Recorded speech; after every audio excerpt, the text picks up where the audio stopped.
Okay, I'm just the messenger here, so yeah.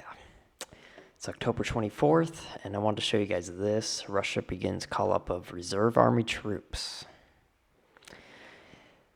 Yeah, so Russia has a very large reserve army, and they're calling them up right now, and usually they don't do that unless they're being called up for a specific reason. Now, I don't know what exactly is going to happen with these reserve army troops, but remember, Russia's this huge army. They probably have more reserves than what they're saying. And Russia has a history of having a very large army, whether it's by force or by voluntary service. Russia usually has a very large army. But anyway, I just wanted to show you guys because could they be used for something specific? Are they going to do another offensive in a specific city in Ukraine? Either way, this is not good. We're trying to de-escalate this war. We're trying to have peace. And Russia calling up at least 1.5 million reserve troops is not exactly heading towards peace. But like we said in yesterday's videos, that this doesn't seem to be getting any better. Russia's not stopping. Ukraine can't agree on anything, and Trump's just there in the middle. Like what can really be done right now? And if something does happen, then the U.S. will be more responsible than they were even just a few months ago because of the weapons that Trump is selling to NATO and which is going directly to Ukraine. This is all just a bad combination of everything. And I really hope that Russia doesn't do anything specific with these reserve troops. I really don't know. But obviously, they're not being called up for no reason. So there's still the false flag opportunity that Ukraine has already tried. I mean, they sent missiles into Poland like a year ago. They tried to blame Russia. All these things are lining up for like a really good false flag, in my opinion. I'm not sure how exactly they're going to get away with it because Zelensky didn't get away with it last time. But things are a little different right now on the playing field. But Russia calling up at least 1.5 million troops is a big deal. It's worth mentioning. And I don't even know if the news is going to say this or not, but yeah, so that's what's going on over there. And if they do that, what is Ukraine going to do? Because they're already completely, almost completely out of soldiers, weapons. They're barely alive right now. So if Russia's just going to add 1.5 million troops, there's no way Ukraine can win this war. There's no way they could ever win this war, even if the U.S. gave them unlimited funding. They just literally don't have the manpower, and they literally don't have the amount of soldiers to hold the line. Russia can go through soldiers like nothing. They obviously do not care that much about them. They're losing at least 4,000 or 5,000 a week. And if they really cared about that, they would stop it. But Russia sees soldiers as numbers. They don't see them as human beings as they should. But anyway, this could be a big escalation. Who knows what these troops are being called up for exactly? We'll have to wait and see. I'm sure Zelensky doesn't like this. Trump doesn't like this. Will that force Trump to do something? Maybe, maybe not. Probably not unless these reserves do something specific. But again, this is going to just end either in total catastrophe where we all die, or there will be peace and everything's great. There's really no in between. And it looks like we're heading towards just complete annihilation. But like we said, everybody knows this. And anybody who's been following this for the past at least 5 years, because before the war started, we saw the rumblings in Ukraine. We saw exactly what was happening and what they were preparing for. And then we saw the Russia buildup on the border. That was just confirmation that, yes, they're going to invade, even though Putin kept saying, no, we're not. And then the next day he did. So, yes, everybody knows where this is heading. Everyone knows that this is the end goal, is to get Europe and the United States in a 30-year war with Russia. Globalists stay in power forever. Nobody can overthrow them if they're at war. So, big deal, but will it amount to anything? Maybe, maybe not. But it is a big deal anytime you call up the reserve troops, especially for a country like Russia. So that was interesting, and I also wanted to show you that Trump terminates all trade talks with Canada. Now, this has to do with some advertisements that Canada was airing. They were basically showing Ronald Reagan saying he was against tariffs, which he does have speeches where he said he doesn't like tariffs. However, that was a completely different economy, a different world, literally. Like, the U.S. didn't need tariffs at that time because we actually had some pretty good trade deals already. So there was no need for tariffs. But then after Reagan, all these globalist presidents just specifically made sure that the U.S. got screwed over. So now we do need tariffs. See, it's a different economy. It's a different world. If we had fair trade deals with countries by previous presidents, Trump wouldn't even really be doing tariffs almost at all. Because even the deals that he's making with tariffs are pretty fair. I mean, yes, the U.S. is making a lot of money, but that was all because we were given so much money for decades. So it's actually really fair. Now, at the time Reagan was president, we didn't need tariffs as much. Things were different, a lot different. So that's kind of that's what Canada was trying to do. They were trying to tell people that, oh, look, Ronald Reagan is against tariffs, so Trump has to be, and oh my gosh. Out of context. Look at the time. Look at the full speech Reagan was given. What Reagan was saying was making sense.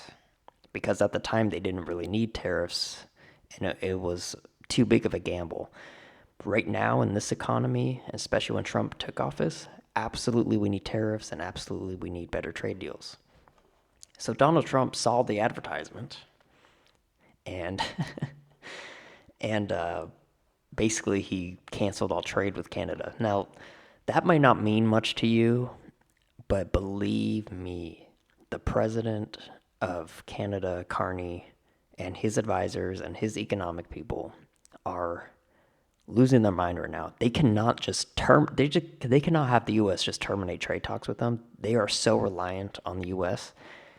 that they are going to have to do something. They're going to literally have to apologize or something because they need Trump.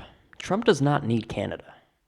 Trump can do this and go about his day, and it's not going to affect the U.S. at all. When Trump does this, it will affect Canada a lot.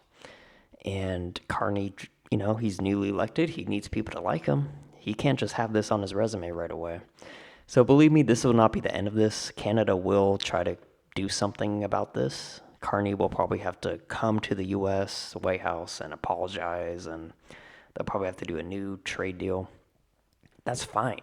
That's not going to hurt us or help us at all. Whether Carney does anything or not, the U.S. doesn't need Canada. They're fine. But the Canada needs the U.S. So this will probably be the start of a new trade talks with Carney and Trump. But believe me, Canada's not just going to sit by and let this happen. They will do whatever Trump asks them to do. And again, this is art of the deal. Even if Trump knew they were going to do this, or even if he didn't, Canada messed up. Trump has all the cards. So now Trump can even make an even better trade deal than what was originally proposed because Canada can't say no. They pretty much have to agree to everything Trump is saying at this point. And so once again, art of the deal. Trump is going to use this to make a better deal. And Canada's just going to have to deal with it. There's so much TDS in Canada that I don't even know if Carney had any involvement in these Ronald Reagan advertisements. But even if he didn't, there's so much TDS in Canada that this will probably happen again. I'm sure somebody in a high position will say something horrible about Trump, and then Trump will say, nope, no more deal, and they'll have to do this all again. Trump is playing Canada like a fiddle, okay? because they need us, we don't need them, and they keep making bad moves. So therefore, each deal from here on out will be better than the previous because they can't say no. Canada can't say no. So I thought that was interesting.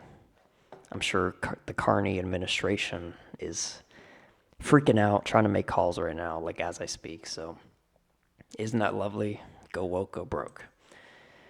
So I wanted to talk about this. Trump deploys B-1 bombers in preparations for war with the communist narco state Venezuela. Okay, so if you watched what I was talking about yesterday, remember I told you guys that the U.S. already notified their allies that an escalation is coming. Now, total war seems like a lot, but I'm sure something will happen. And remember, there was some bombers that were flying over Venezuela last week.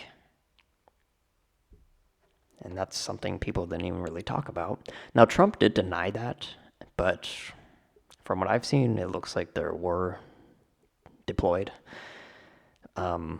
Anyway, right now they are deployed as of right now. And remember, they already got the warning about the escalation coming. So something is going to happen with Venezuela. Will it be something humongous? I don't know. But I don't think it's going to be full war, but I do think something will happen. There will be a interaction with Venezuela and the U.S. For a lot of reasons. The U.S. does not even really recognize Maduro, and Maduro wants to stay in power, obviously. He didn't even win the election. He's still in power. I mean, he probably wants to go to war just so that he can stay in power, even though that's a war he can never win. But remember, when tyrants are losing control, they will absolutely go to war and kill their whole citizens just so that they can stay in that position of power. It's awful, but it happens to every country, almost everywhere in the world, okay? I mean, look at what Biden was trying to do with Russia before. I mean, right after the election, Biden was like, you couldn't, if you had to write a book on how to go to war with Russia, just look up what the Biden administration did from day one. And that's a blueprint for you. So anyway, will something happen with Venezuela? Absolutely. Will it be something huge? I hope not. Because if it's huge, it's going to probably make Trump look bad, even though Maduro's the instigator here, to be honest. But with Trump in office and what he did with the Iran strikes, whatever they do, I'm sure it will be very coordinated. I don't think it'll be this crazy explosion or firefight. I think whatever happens, it's going to be methodically thought out.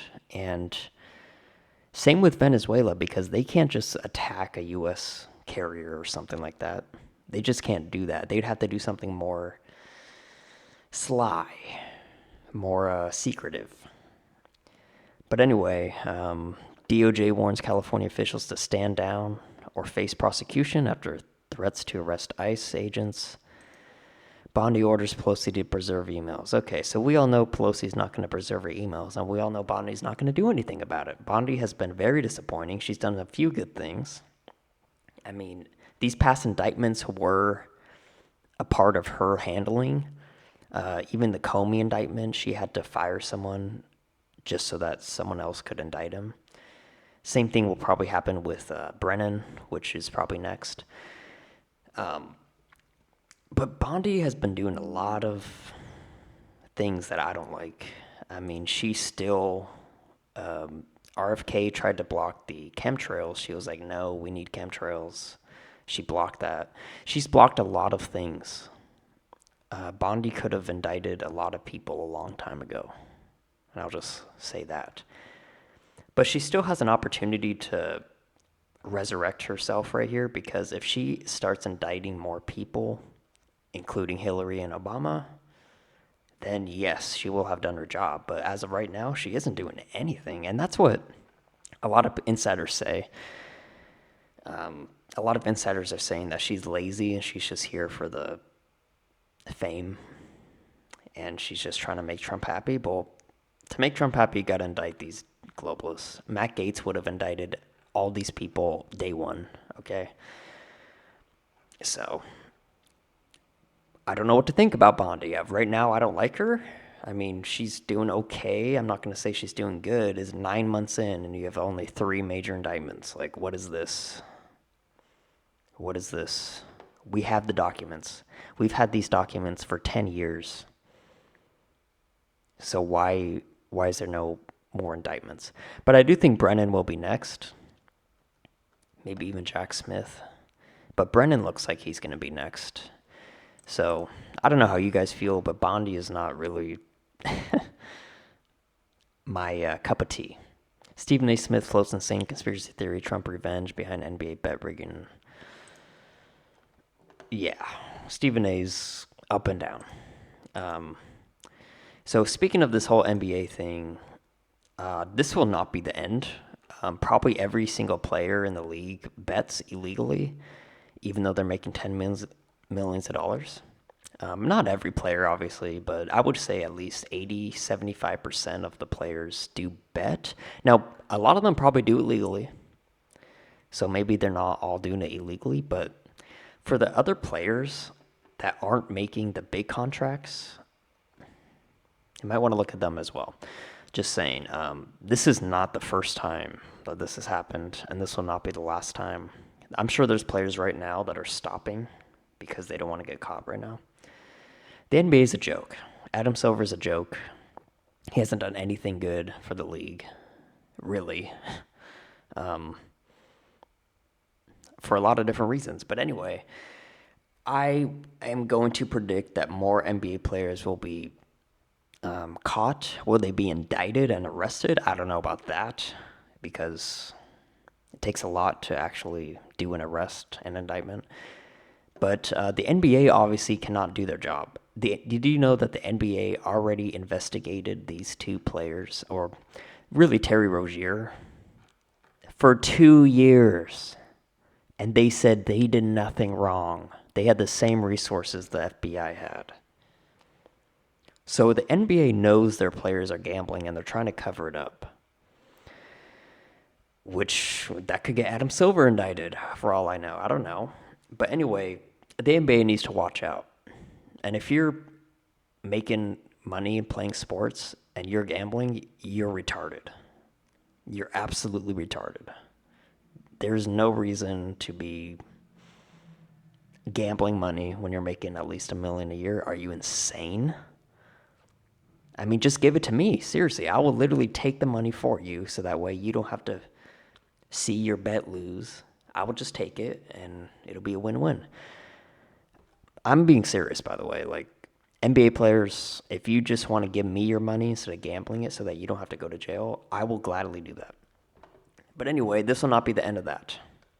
So, I don't know what's going to happen with Chauncey because he's a coach, and also Rozier and Chauncey are under contract, I believe, next year as well. So, if they get indicted and they have charges against them, would that contract be void? I really don't know how that's going to work. I guess we'll see. But that's about that. Let's see some other headlines going on here.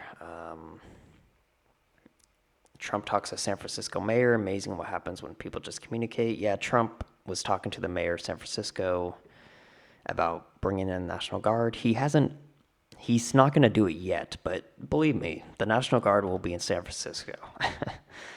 So, but it's good that the mayor at least talked to him. I mean, come on. These Democrats have to at least talk to the president.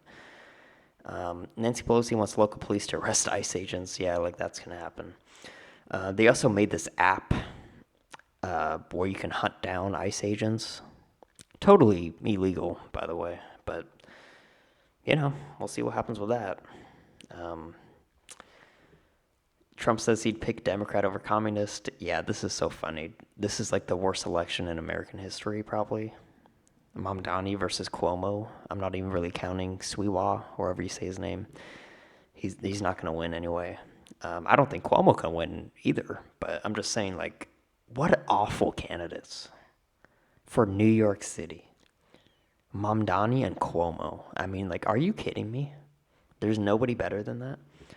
Anyway, FBI releases new surveillance footage of 2021 DNC RNC pipe bomb suspects as 500,000 reward renewed. Yeah, I'm sure they know exactly where these people are, and they're just protecting them, to be honest. Stephen A. tells J.B. Pritzker, Chicago violence has been incredibly alarming. Yeah, see, Stephen A. knows what's going on. He can't just be full Republican. He's got to have some other statements like we saw earlier. Christians face becoming a minority in America by this day as atheism and Islam rise. Wow, what a shocker. Who would have ever guessed that? Secret Service kept agent protecting Kamala's family despite failed fitness tests, holding crazy side job.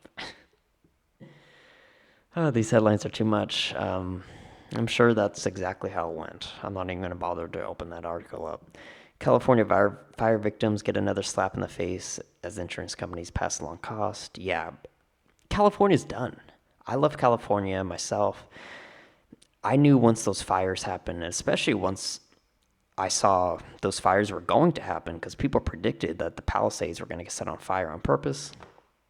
We all know these victims are never going to get what they got back or even close to it.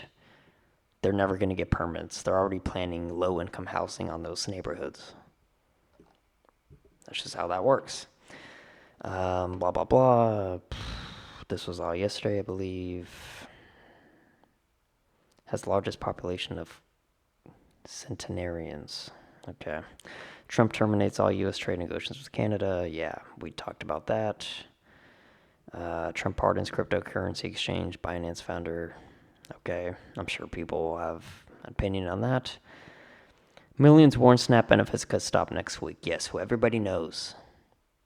And this is the best thing that could happen. The government shutdown is one of the best things that could happen to the Trump administration. He's taking full advantage, and people are loving it. And he's stopping a lot of programs and laying off a lot of federal workers who nobody voted for. These are unelected bureaucrats, and that Trump is firing, and that you pay for their salary. So this Trump shutdown's great. I hope the government never opens again. Seriously. I hope it stays shut down forever. But anyway, that's about it for today. Another quiet day, other than Russia mobilizing and the termination talks with Canada. These are all first steps to many more steps that are going to lead from this. When Russia calls up their reserve, they're not just calling them up for show. They're going to do something. And then Canada is obviously not just going to bend the knee and not do any trades with Trump. So they will be in contact with Trump to try to get their trade deals negotiated again. So that's kind of the main things that's happened so far today. If anything else happens, I'll do another video, I guess. But Quiet Friday, that's kind of how politics are. But usually Friday nights, even weekend nights, sometimes they'll slip something in. Something that's very important and big, but nobody's paying attention because they're out partying, getting drunk on the weekend. So if there's anything that's slipped in, or if there's anything major that happens, I'll do another video. And yeah, hopefully things get better. I mean, if we all die, we all die. But until next time, see ya.